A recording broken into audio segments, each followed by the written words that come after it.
In this video, I'll be talking about memory, in particular eyewitness testimony and what that is, and specifically how anxiety may have an influence on accuracy of eyewitness testimony. So, without further ado, what is eyewitness testimony? So, eyewitness testimony is an account given by someone who's witnessed an event. This is often, obviously, in a crime. So, if witnesses have seen a crime, they will be interviewed and asked what they saw. And sometimes in crimes, it's some of the only evidence that they've got. If it hasn't been caught on CCTV, they haven't got the forensic evidence, then quite often they are relying on the accounts of people and their memories of what actually happened in this event. The reason it's studied, the reason we look at it, is it's because it's quite an important application of the memory topic that we've looked at. So all those models of memory, the multi-store model, the working memory model, well, what's the point? Why do we bother studying them? And obviously recalling memory, and in this case in a crime, quite important. It's good to know, well, this research is actually actively used. Don't worry too much about learning all the information on this side and the next one. This is just background information about what eyewitness testimony is. I'll highlight to you when you need to actually look at it. But this is just to give you a bit of background that actually those in the law profession, judges, lawyers, they don't trust witness statements because they know what we know about human memory. So a lot of what we're going to look at is actually how eyewitness testimonies are quite poor, and why they're quite poor, what things could affect people's recall of an event. There's an example here, Wales, Lippe and Ostrom. Again, you don't need to know this study, but it's just to give you a bit of background information. They set up a study where participants saw someone steal a calculator. That person was a confederate of the experimenter. And they were asked to identify who had stolen the calculator, and they were given 6 pictures to choose from.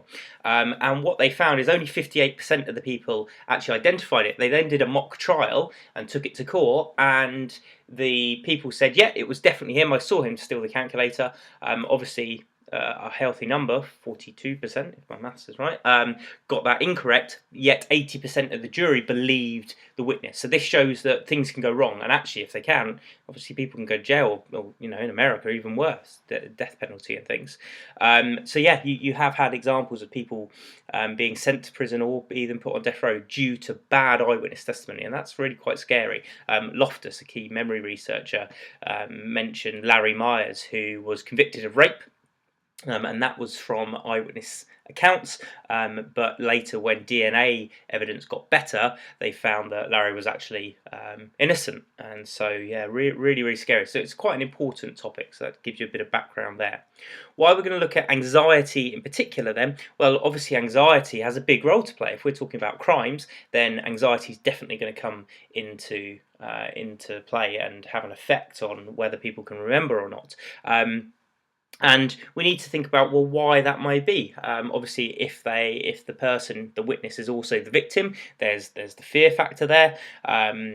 But there are also other things coming into account. So is it going to affect people's memory when they're actually trying to process the information? So at the event, could anxiety have an effect when people are trying to recall the information? Again, if it's in a crime, it's in a courtroom situation, then maybe the consequences of getting the information right or wrong could have an effect on people's recall. So that could be an aspect as well. But there is an argument that actually anxiety makes people better at remembering. So maybe because you see a car crash, that's heightened your adrenaline starts going, and your senses are heightened, and you might remember more than you would do naturally. So that's why we need to investigate, well, what effect does anxiety have on eyewitness testimony?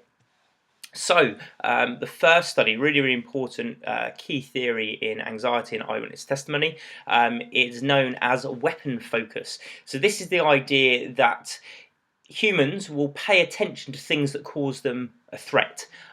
So there could be some sort of evolutionary advantage there. Obviously, in evolutionary terms, if things were threatening to us, we'd want to watch them and pay attention to them. So weapon focus says that, well, maybe when there's a crime and there's a threat, so if there is a weapon, a gun, a knife, or again, even if you see a car crash and you see that car hurtling towards you, your attention is going to be focused onto that thing. That's one theory. What that may mean is actually your memory gets gets worse of all the other things. So if you ask, right, who was holding the gun, you won't know because you're focusing on the gun. So this has been tested. Johnson and Scott is the famous study here. Some people reference this as Loftus because actually Loftus is the one that reported on the Johnson and Scott study. It's quite hard to find the original Johnson and Scott one, but the original research was Johnson and Scott. And they tested this weapon focus effect, and they did this using an independent measures design.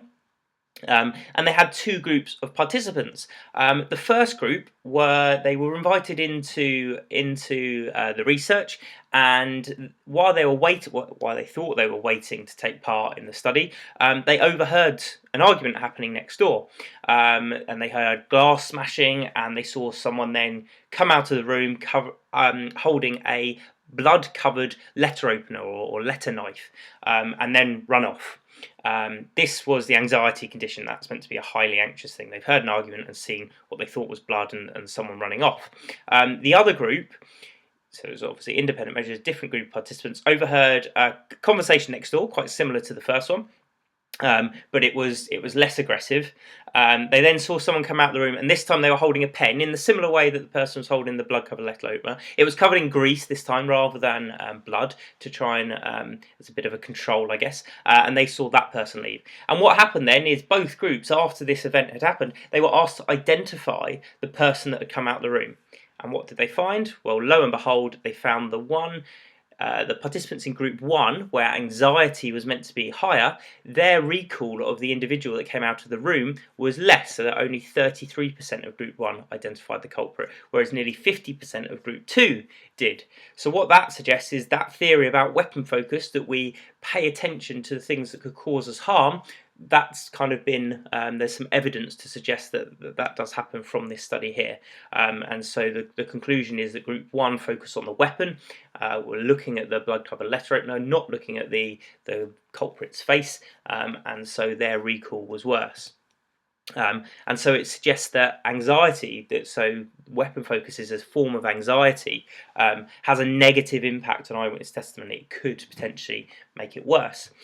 We will at the end obviously evaluate this study and whether it was any good or not. But one of the things is obviously this was a bit of a set-up situation. What actually happens in real-life crimes? Well, that's been tested as well. So Ewell and Cutshall actually interviewed witnesses to a real-life crime. And actually what they found is that maybe the anxiety in this situation may have actually improved people's memory. So what happened here, they found witnesses of a shooting. It was a gun shop in America, and someone tried to rob the gun shop, and the owner of the gun shop, unsurprisingly, is quite good with guns, and shot the thief dead. And there were 21 eyewitnesses in this count. And Ewell and Cutshall tried to contact them. They got 13 of these witnesses to agree to take part in their study. And this was 4 or 5 months after the event has actually happened. So they wanted to see, right, well, was their memory impeded or improved by the anxiety, because obviously they've seen a real life shooting here. Very, very, very anxious. It's great for external validity because obviously it's a real life crime.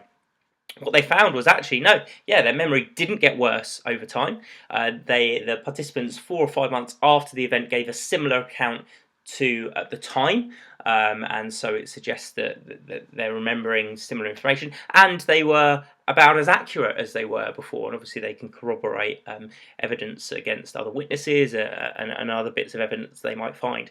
So Ewell and Cutshall in a real life crime have actually suggested that anxiety might improve eyewitness testimony. Really, really interesting finding, maybe a bit counterintuitive. What they did here to test whether anxiety had an effect or not, they actually asked the participants how stressed, how anxious they were at the time. They had to report on a 7-point Likert scale, 0 being low, 7 being high. And what they found is that actually the people that had said that they were more stressed by the event, actually their accuracy was even better. So it's an even stronger finding here. About 88% accuracy with the high stress the people that rated themselves as highly stressed after the event, compared to 75%, still very accurate, but the less stressed they were, the worse their memory was. That's a bit of a strange finding. And again, we'll go on to evaluate the study itself and the method used. The way that we explain this is something called the Yerkes-Dodson effect, Yerkes-Dodson law, and this is a really common theory within psychology, and it goes across lots of different parts of psychology. Actually, sports psychology would use the Yerkes-Dodson law. You can use it in your own life. So what the Yerkes-Dodson law suggests is that actually our performance, there's not a linear effect of anxiety on performance. So it doesn't say it makes it get better or makes it get worse. What happens is actually low levels seem to produce poor performance, and really high levels do. But in the middle, actually, our performance is better. It's known as the inverted U, an upside down U. So the inverted U curve is how the Yerkes-Dodson law explains anxiety or stress and performance. So, imagine you get up in the morning and I say, oh, here you go, here's a research methods test. Your performance probably isn't going to be very good, because that may have caused you stress straight away, but you're going to be quite sleepy, your stress levels might be quite low, you might not be motivated, you're not going to do very well. If you don't care about that test, you don't care about psychology, you don't care about research methods, how dare you, your performance is going to be pretty poor. Whereas if I say, right, in 2 weeks you've got a research methods test, or you've got a memory test, or you've got an approaches test, then you're going to go, okay, well, I'm going to revise that. I know it's coming up on the day of the test. Hopefully you'll be somewhere up here. You're going to be thinking, right, I really want to do well. I've had time to prepare. I've watched those awesome videos on YouTube, and I'm pretty confident, but I want to do well. So your stress levels are fairly high, higher than they would be just waking up and being asked to do a test.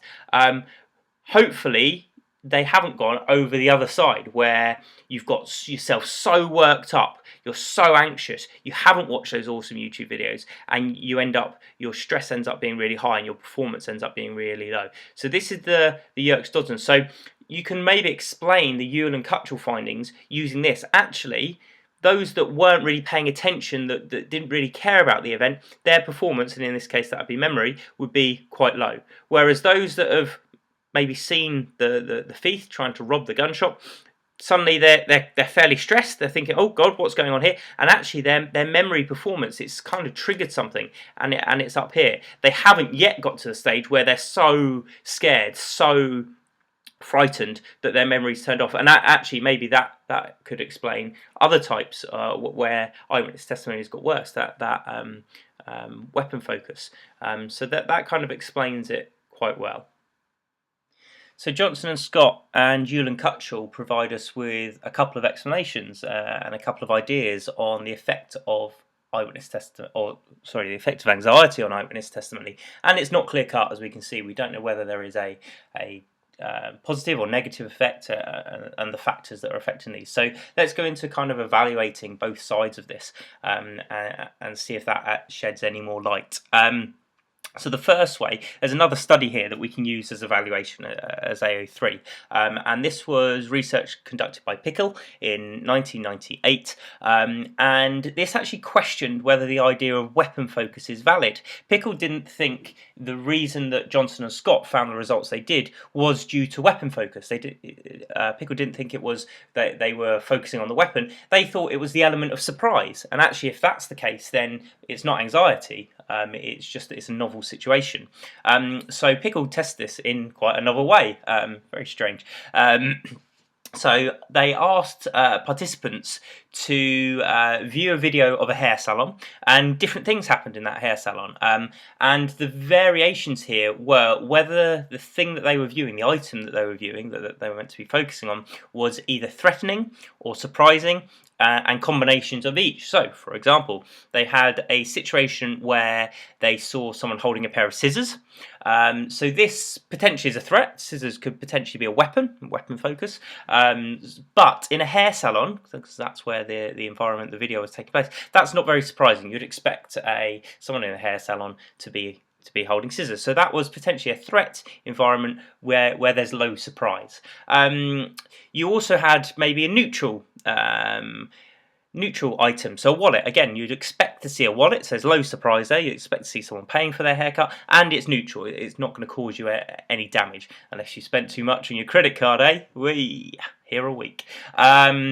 Then you've got situations where it's threatening and a surprise, so a gun. So again, that's kind of similar to what Johnson and Scott saw. So it's a threat, the gun would be a threat, and it's high surprise. You wouldn't expect to see a gun in a hair salon. And then you've got a very strange condition where they saw a man holding a raw chicken. So you wouldn't expect to see a raw chicken in a hair salon, but it's neutral. You'd like to hope it wasn't going to cause you much harm. What they found was actually it wasn't the threat situation, so the scissors and gun, that produced the worst recall. It was actually the surprise, the high surprise situation. So actually, in order of poor recall, the worst recall was for the raw chicken. They weren't recalling other events. Again, the person holding it, other things that were happening in the salon. The raw chicken was the worst because that was probably the biggest surprise. Then it was the gun. Again, it's not that surprising. Oh, sorry, the gun is surprising, but and a threat. So it was the raw chicken was the worst recall, followed by the gun, followed by the scissors, followed by the wallet. So what that suggests to us is actually, well, it's not this weapon focus, which is how Johnson and Scott interpreted their study. It's actually surprise that is driving it. And that being the case, it's not anxiety. You know, you shouldn't be that anxious seeing someone holding a chicken. It's the surprise. So that actually blows the idea of weapon focus, therefore anxiety affecting eyewitness testimony, out of the water. It suggests it's not a good explanation of poor recall in eyewitness testimony. It actually surprises, and it takes away from our idea that anxiety is the big downfall in eyewitness testimony. So really interesting. You've got two sides, Johnson and Scott, and then Pickle, and it is a bit of a pickle. Oh God, I'm so sorry. And it's hard to know which way to come down on, and you don't necessarily have to. Obviously, just writing an essay, you can present both sides. Other evaluative points we can use then, there were potentially ethical issues in Johnson and Scott. I've tried to peel these points to give you a bit more explanation, elaboration and link. So in the Johnson and Scott study, the participants, they weren't aware exactly what was going to happen. They thought they were coming in for a different type of study. Obviously, if they told them, right, you're going to come into a study and you're going to overhear an argument and someone run out with a letter over, that would have kind of ruined the results. It would have impacted. There would have been demand characteristics there. So they thought they were coming in for one type of study, but actually they were involved in this what they thought was a crime scene. So you've got ethical issues here. Their participants were deceived, potentially protection from harm. So if you really think you've seen an argument and someone running out with a blood-covered letter out, that could be quite distressing for some people. So that's potentially an issue. The problem with that is that if there are ethical issues in the study, it might be more difficult to try and get that study replicated. And actually, replication of results is a really important part of science. And so if we can't repeat the results, that actually takes away from the reliability of the study. And so that's an issue. Are our results reliable? Well, it may be hard to test if we want to try and recreate that study. So that's why the ethical issues are a problem there. Next, we'll look at evaluation of the Ewell and Cutshall study. So remember, this is the one where they interviewed real-life people. So again, that's better in terms of external validity. It was a real crime. It really happened.